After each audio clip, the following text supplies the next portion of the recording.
Changing Trends with J&M. I'm Marina. And I'm Julie. Today we are interviewing a Nisky high school teacher named Mr. Gribben. Today we'll be discussing fashion, modesty, dress codes, and how they've evolved over the years. Before we introduce you to our guest, Julie and I are going to show you some popular women who have undergone drastic changes since the 1980s. First, let's take a look at Cher from the 1980s. Now, let's see what she looks like today. Clearly, she's dressing more promiscuously and much more offensively. But what kind of message does this send to our teens these days? Good question, Julie. Why don't we look at the Sports Illustrated swimsuit edition from 1983? As you can see, she's normal size, and sporting a modestly cut bathing suit.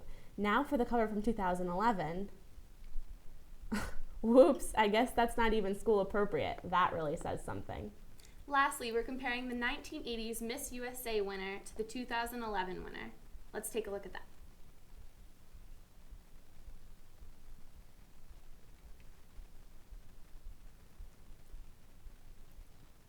Why is it that we see such a drastic change only over 20 years? I don't know the answer to that, Julie, but let's bring out Mr. Gribben and dive deeper into this phenomenon. Well, thank you, girls, for having me. It's our pleasure, Mr. Gribben. So please tell our viewers your profession and a little bit about you and your family. Well, I think a lot of people know that I'm a teacher here at the school. I've been teaching for about 20 years.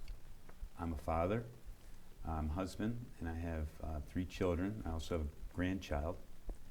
And some of my hobbies are I like to be outside and different kinds of sports.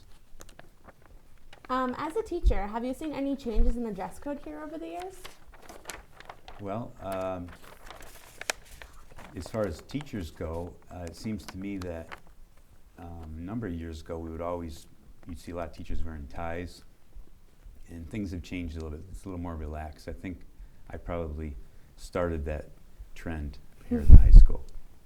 So what are some of your biggest pet peeves as a teacher about regarding students and their attire? Well,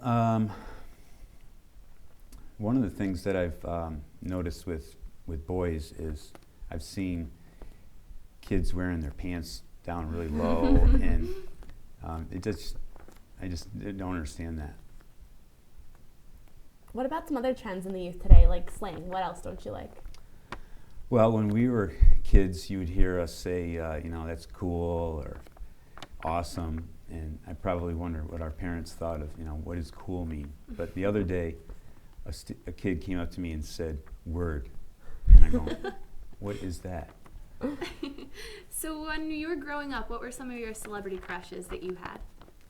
Well, there was a girl on a show, Linda Carter. Do you know who Linda Carter is? Yeah. And I always thought she was a good-looking girl. It's crazy to think that our ideas of beauty have changed so much, isn't it, Julie? It is, Marina. That actress, Linda Carter, was a size 6 at the peak of her career. Now models can't be above a size 2. Finally, Mr. Gribben, how do you think these trends will have evolved in 30 years? Yeah, do you think we'll go back to a more realistic idea of beauty? Well, I'm not a fashion expert, but it seems like a lot of the things we've been talking about are like fads. And I think fads come and go. So I think that'll always happen. Well, thank you so much for your time today. And thank you for sharing your views from your years of experience with us today. Glad to be here. I'm Marina. And I'm Julie. Thanks for watching, Nisky.